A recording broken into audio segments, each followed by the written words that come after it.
on the radar gun, little red dot, point it right at your vehicle, and it'll tell us exactly what speed it is, and it's all recorded. So you can argue all you want to. You may not think it was you, but that's in front of your lot. That's in front of your truck with that license plate on there, and we can blow it up and see. That's it. I mean, that's what court's for. Yeah, it happens. It happens. Usually just like a site where you can, how you said, like, as far as change, you guys go on fire, maybe other states might, like, where can I go? There's like suggested site that I can look at so I get familiar with different laws or requirements. Unfortunately, I don't know of any such site. Okay. I really don't. It's School called of Hard Knocks. It's called FMCSR, it's the green manual. Yeah, all this. that's all the federal rules. That's not the state laws. Okay. Yeah. All the states have to follow that green book, the FMCSRs. We all have to follow that book. But some states, California, Ohio, they've got their own set of rules you got to look at too. Illinois, New York. Iowa does a pretty good job. We say, here's the federal code of regulations, that's what we adopt. This is going to apply to trucks. There's a lot of states that don't just stop there. They go on to other things. That's what your driver trainers are for, to help you learn that sort of stuff. What else do you need to know? How often do you have to chase somebody down on the highway? Typically, if we're running what we consider a race to a full crew with 3 or 4 people here, we'll have one guy. That's all he's doing. So it actually happens on a daily basis. Like, Oh God, it happens on an hourly. It happens all the time. Yeah. So Yes. like today you can't bring anyone in just so we can see what you do it. Huh? Today you can't bring anybody in. No, we're not doing that today. I'd like. somebody pick a color. Yeah. Well, is he? No, he's still here. They're brushing off the roads and so forth, so I can't bring anybody in. But that's how they. It's just a matter of coming down and stuff like that. One thing to think about.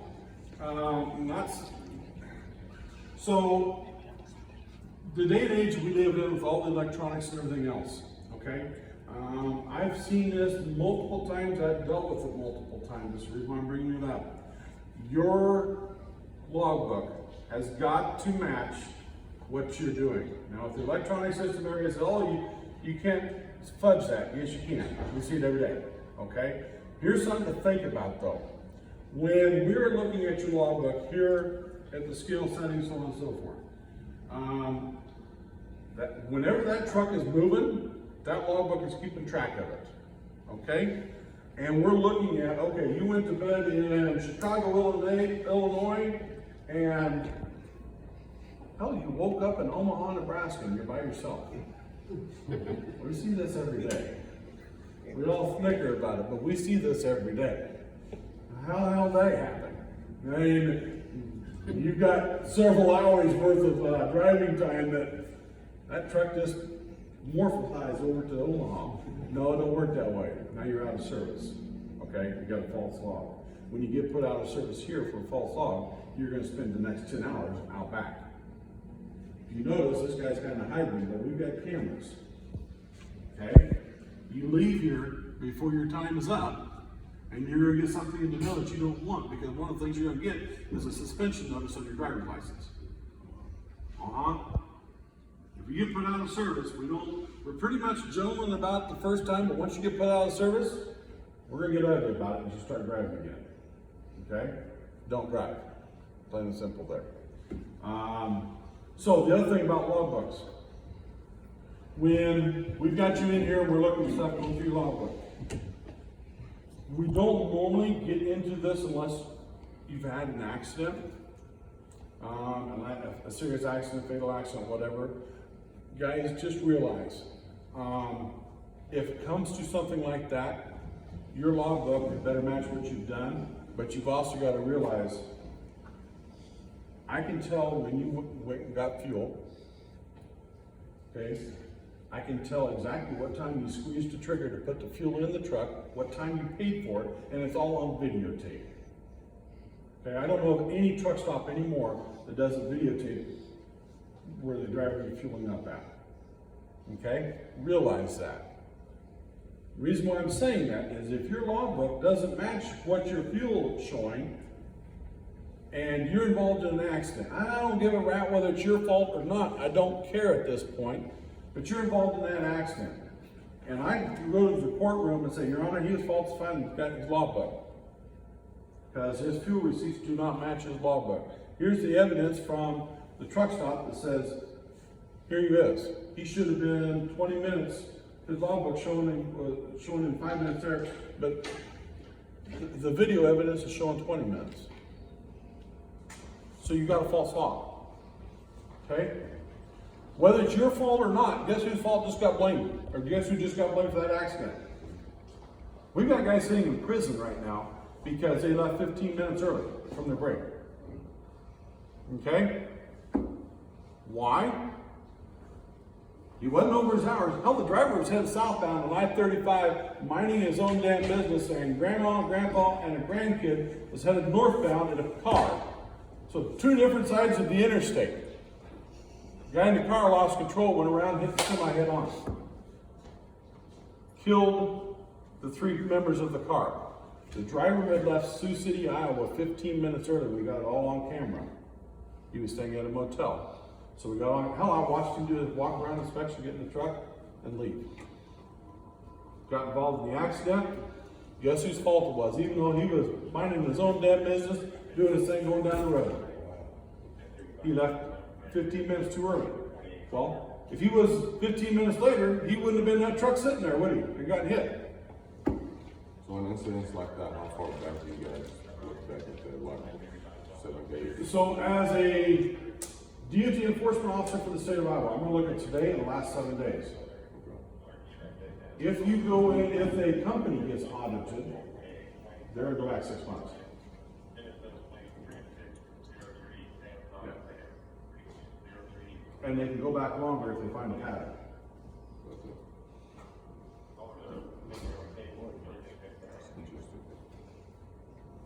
This day and age, I'm just going to tell you, it ain't worth it. It just simply isn't worth it to do that. You do it all the time. I mean, that's what our job is, I guess, is to weed those people out. Any other questions? Yeah.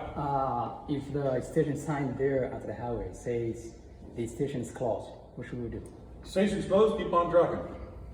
Unless you want to stop in and take a nap or whatever, but if the station is closed, you just keep on going.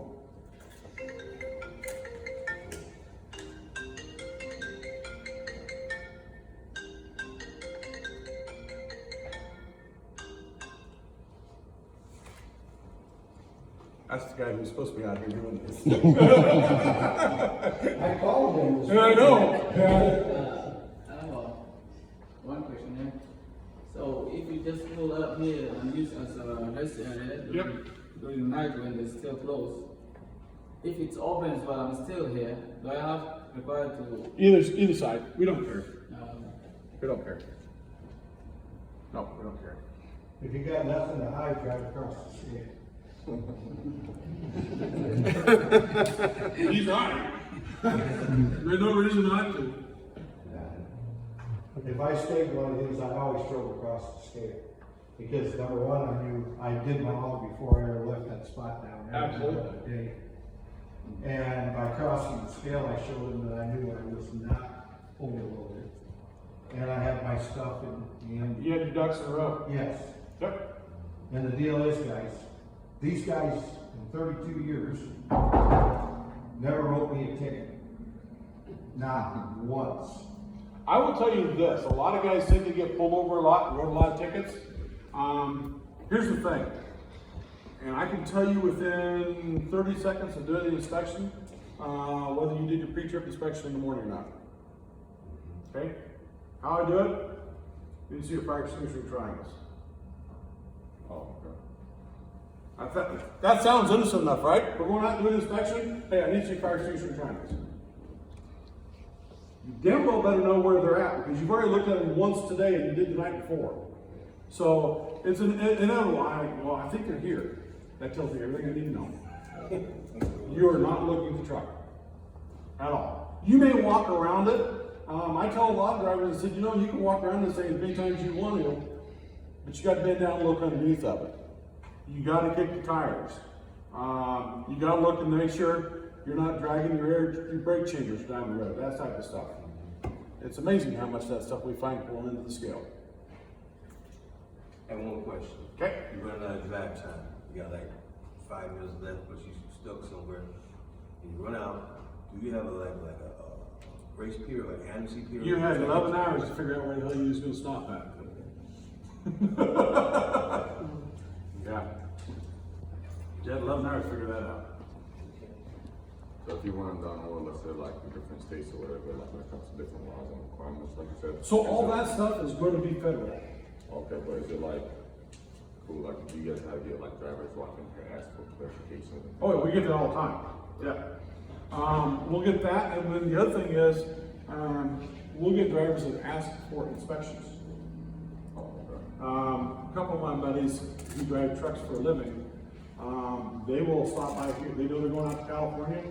Hey, can I swing in there and give an inspection, make sure I got all my ducks in a row? Absolutely. And I realize when we do that, it doesn't happen everywhere, and only certain ones of our officers will even do that stuff for you. But we treat it just as if we pulled you back.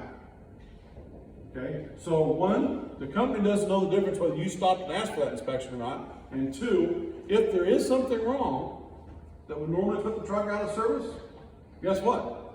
The truck's out of service. We gotta do it here. Okay?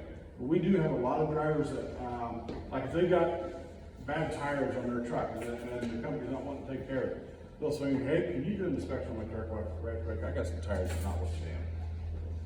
That type of stuff. And we see that a lot. So how would you deal, if somebody requested, to be inspected this truck and you find some, shortcomings, like, do you still write a ticket or what? Depends on the officer. Typically, I don't. But that's me. Every officer they can do what they want to. The nice thing about our job, if you want to call it nice thing or not, everybody says we got mandates that we have to do, or quotas, I guess. We do. Here's my quota. I've got to do 8 cargo tanks, 8 hazmat carriers, and 16 trucks in a year. That's my quota. In a good week, I'll hit that quota every week.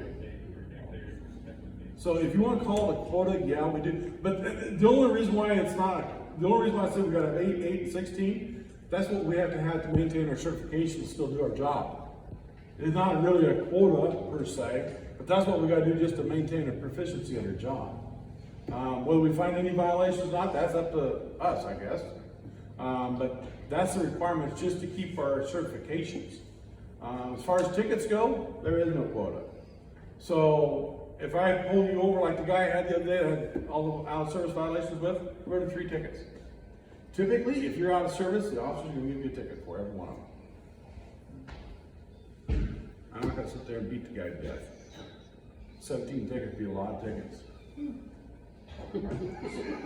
Especially in my world, because hazmat's $350 a pop. You start doing the math on that. So, we have portable weights.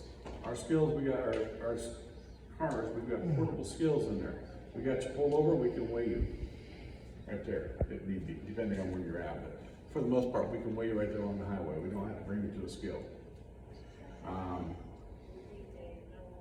So that's one of the tools that we typically have in our squad cars. I got a serious question though. Go ahead. It's kind of controversial across the state, maybe across the country. What about having a licensed firearm on you? So what you're going to find out, Iowa does not give 2 craps about that. If you've got a license to carry, I'm good with it. I will tell you this: let us know up front. Okay. But what you're going to find out is your insurance company, your company that you're working for, their insurance won't let you carry one. Okay. As far as we're concerned, I don't care. Now, drive into Illinois and see what happens. you're gonna go to jail. That's Illinois' laws. We're pretty liberal about the gun rules. If you got a gun, I don't care. Hell, I carried 2 off duty. I don't care if you got one. Let me know you got it, because if I find it and you haven't told me about it, you're gonna be staring down the barrel of this one till we find out otherwise. Just realize that. I mean, I'm not trying to scare anybody, but that's what's gonna happen. If I find an undeclared firearm, you got lots of explaining to do. Plain and simple. So in Illinois, they will arrest you if you have, even if they tell them, hey, I have a gun, Yeah, you're not allowed to have a gun in Illinois. so they will arrest you. Yeah. Absolutely. Or New York. Ain't in New York. I don't know about New York, I just know about Illinois. Illinois doesn't like, so one part of my job is I have to escort radioactive loads, okay? And I have to pick up that load in Illinois. I'm in full uniform, squad car, the whole 9 yards. And they still give me crap about it. What do you think they're gonna do with a truck driver? Okay? I'm just telling you. You'll be going to jail.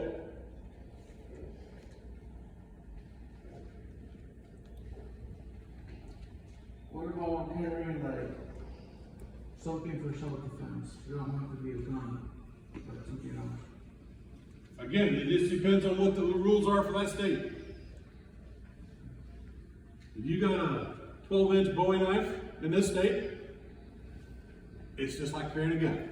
You better declare it. Don't care. I really don't care. And normally, like, let's say you got your gun on you. Hey, officer, I've got a gun with me. I've got my permits and so forth. Hey, that's great. Keep your hands on the steering wheel for a moment. Tell me where your gun is at. I want to get the gun.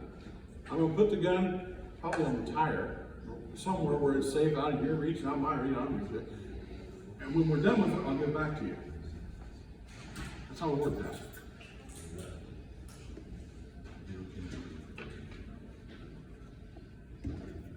I learned about the day. Did y'all fellas learn that today? Very beneficial to that. Better pay attention, man.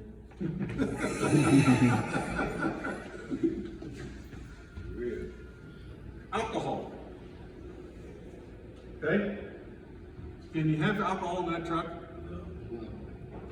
So I will tell you this, unless you're the Bud Light man or the Coors Light man and it's manifested, and you're, let's say a lot of guys, so this is where a lot of guys get in trouble. You're hauling wine from California. And when you're out there getting the wine to put in the truck, they're like, hey, you want a couple of bottles to take home to mama? Because they're high dollar wine. You're like, well, sure. You pull in here and we're doing an inspection, we find those 2 wine bottles. You're gonna cry because the first thing we're gonna do is make you dump them out in front of us. Second thing you're gonna do is you're gonna find out you're getting a ticket for it, and you get put on service for 24 hours. And your company, that's a big hit on their CSA score, and they're probably gonna fire you. Just realize that.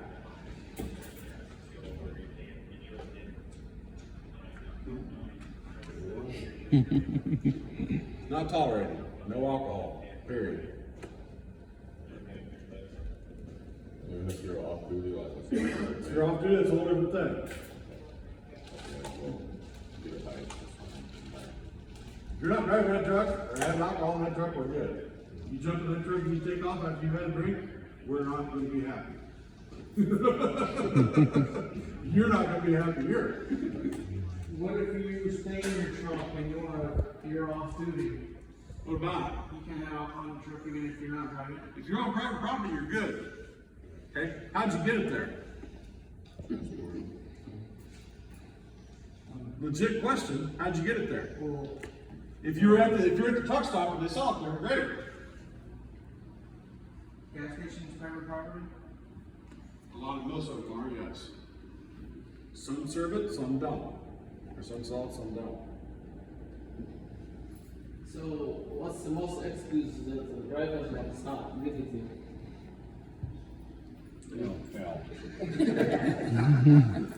Literally, now I've been doing this for 30 years, so I can tell you, Dan, I don't know, I think I've heard about everything.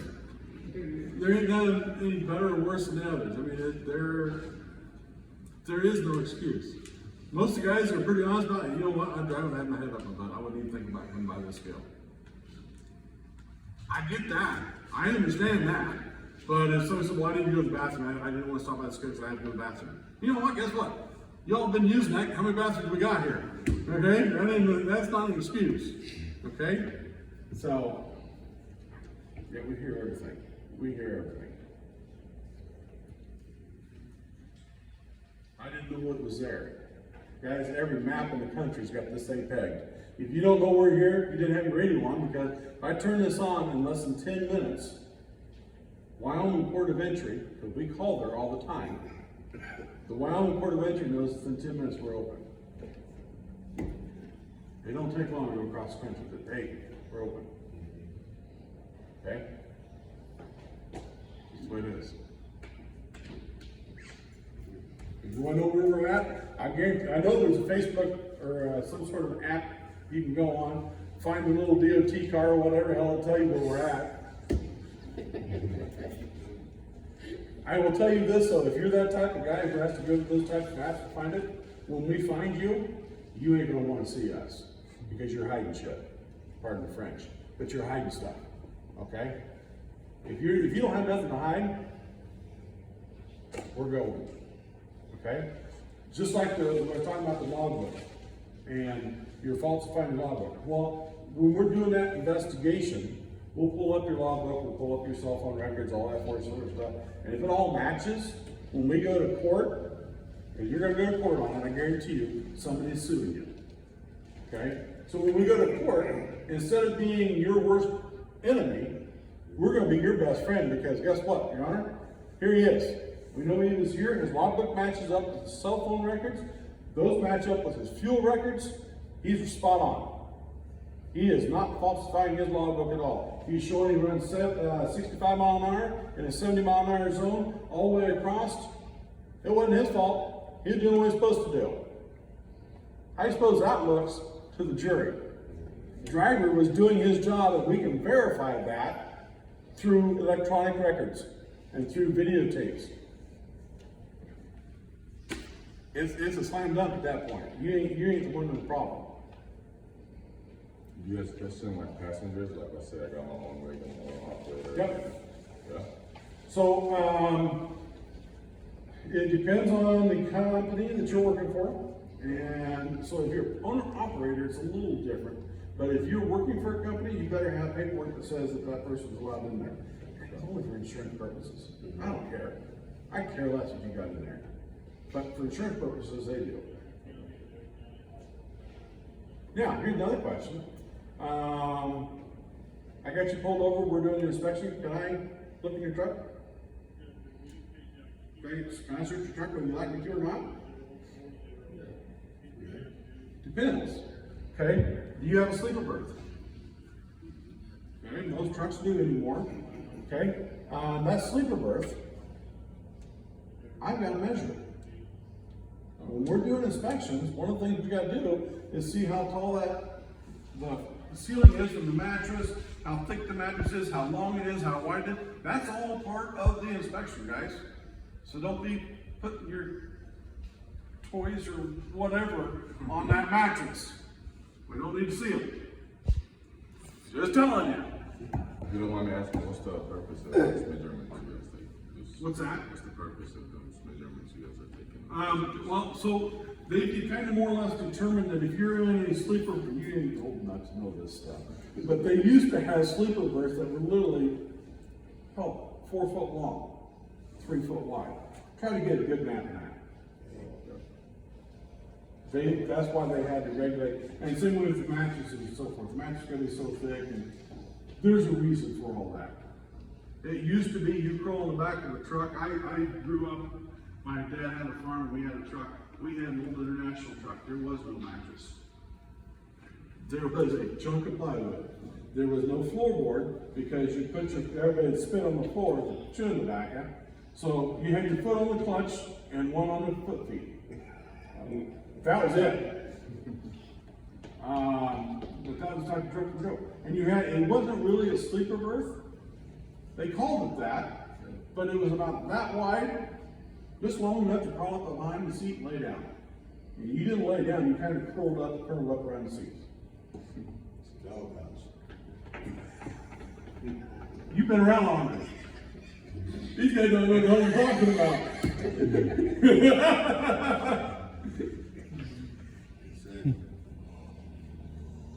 I'm willing for it, man. So, question, Okay. let's say, the driver is jogging and then, you sign here, so how you gonna know the CSS score for the coming and that stuff? Like, The CSA score? Here, we don't know. okay, so you're gonna go and copy I know, you're not done yet. So as you come down the ramp, I can't see what your CSA score is. that? Okay. Okay? You pull on here, I can type in your DOT number. Then I can see your CSA score. If the company's got a high enough threshold, okay, it'll automatically, once you reach your DOT number on there, automatically pick you over here. Okay? That's part of checking your permits and all that sort of crap. We were talking about the, how thick the mattress is. What if I wanted to put like an extra cushion on top of my mattress? It's gotta be a minimum, let's say maximum. Okay, so it doesn't matter if I put extra on it.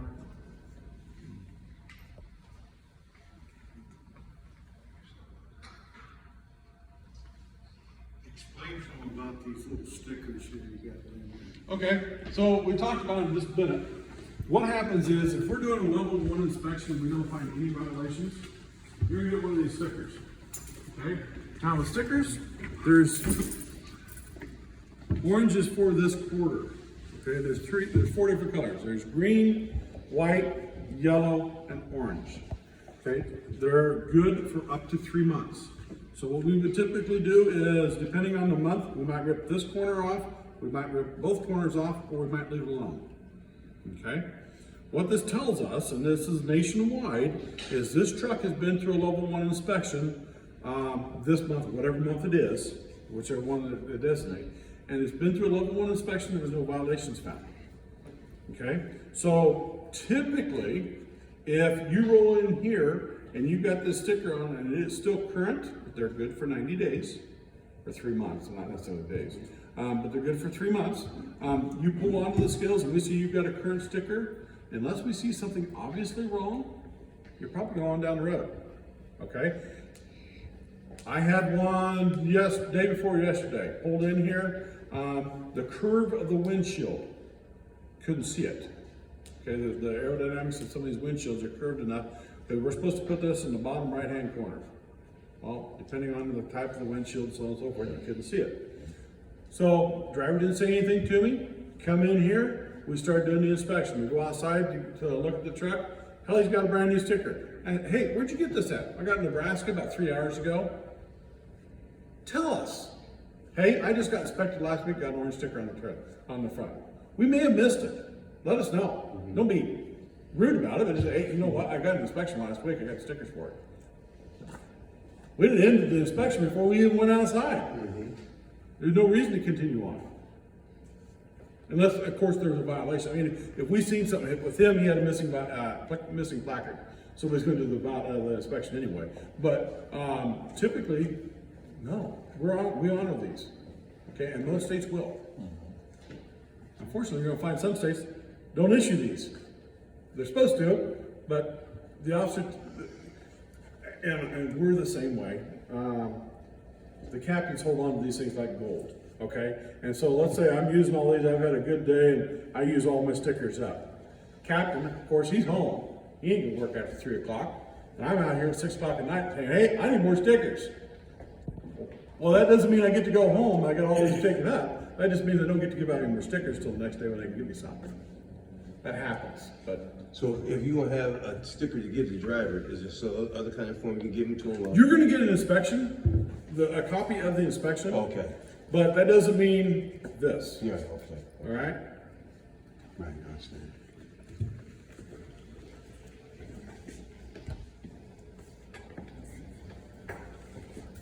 Anything else, guys?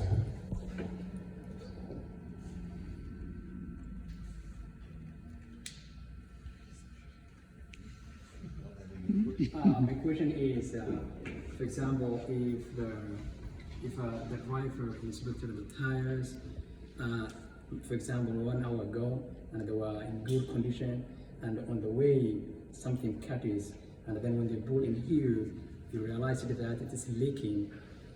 Are you giving a ticket, or what are you doing? That's up to the officer. Okay. Absolutely up to the officer. You're gonna get it fixed here, because it's out of service, it's leaking. You're gonna get it fixed here, it's up to the officer whether they write you a ticket for it or not. We was at a truck stop the other day, I seen a truck, he had like his windows tinted, any comments on that? Or- Yeah, that means we get to stop and talk to you. Oh, okay. Legal window tint, Oh. if the truck came from the manufacturer with air conditioning, it's as much as you can go. And it caught my attention, like I've seen it from this. Yeah. Oh, that's cool. Yeah, oh, it looks cool, guess what, it's illegal as hell.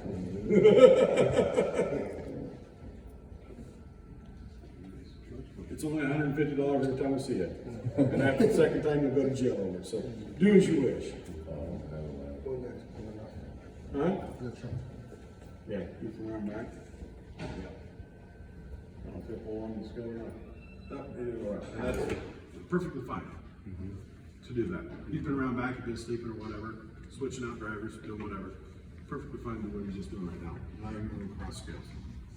We're not open, we don't care. Okay? He's wondering what the heck's going on. Yeah, it sure is. Especially when you walk, all you guys walk across the sidebar, like, what? And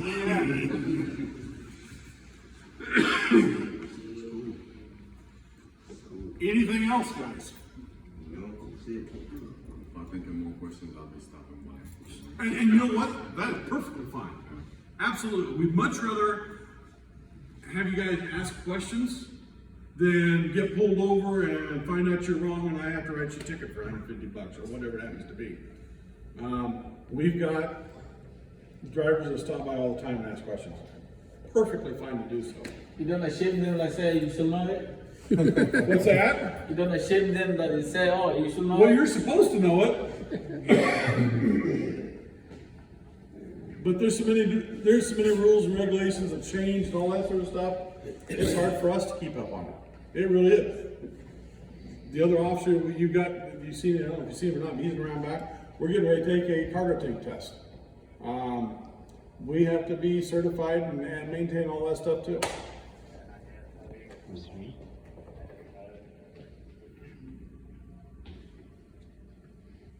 Well, thank you for your time. Hey, no problem, guys. No problem. How much schooling you go through here? Oh, God. I knew that, too. So I'm a little different than some because I'm an instructor, so I have to teach half of that. So to give you an idea, the month of the half of June, all of July, and next Monday, I'll get to actually start working the road again. I've been training or helping officers get trained up the rest of that time. So then I'll get to work the road. Now that's just for the hazmat side of things. So then we got logbook stuff we gotta keep up on. We've got equipment.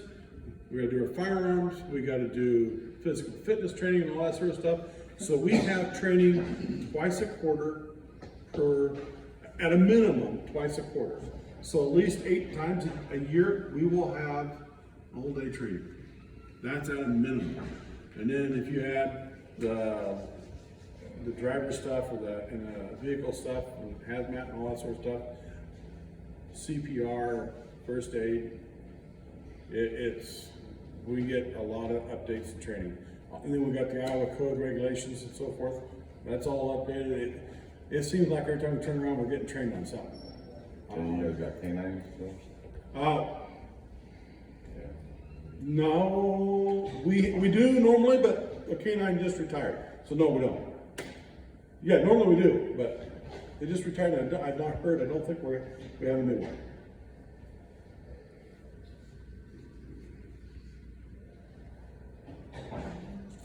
You guys got any other questions? I mean, we wish to see, doing a pre-trip, inspection for truck, Yeah, no. out of luck. Can we do it on the bus? Sure. We may be on the way. Gee, thanks, guys. Just remember, we got Thank